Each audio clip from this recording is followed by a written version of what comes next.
intentionally, but if I did, I would have said it. And was beyond redemption. So I would never, ever be anything other than what I've become. Totally corrupt, evil, wicked. The worst parts of it were seeing Mrs. West in the witness box.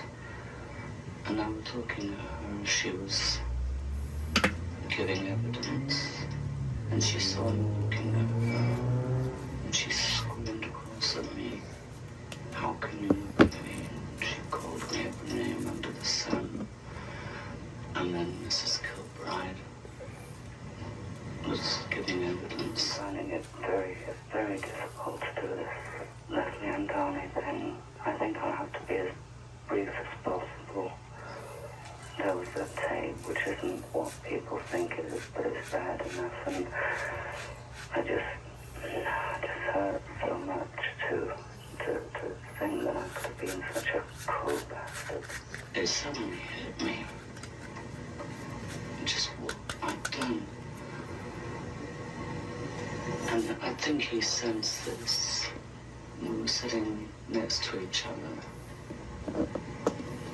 And he just put his hand on my arm and squeezed my arm.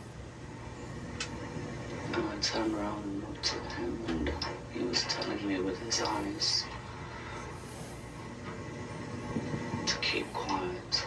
And started questioning me, and I always remembered him telling me that if ever anything like this happened, to not answer any questions at all, to say nothing.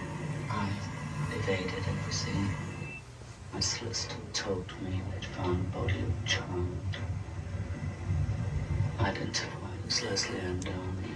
Did I know anything about it? And I said no. I think a week after that, I'm not sure, they found John Kilbride's body. And they charged me with the... I think it was the murder of John Kilbride. Yes, it was. They set me down behind a table, and on the table was a large poster of John Kilbride.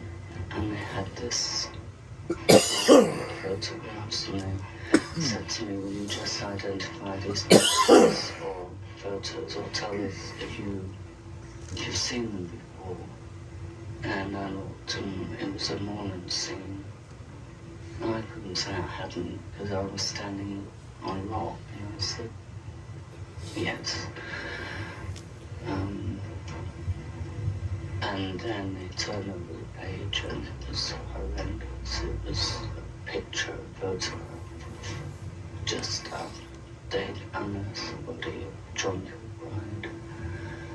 And I turned my head away, and I said, "I'm not in the house. Please close that door." I couldn't live with a burden of guilt.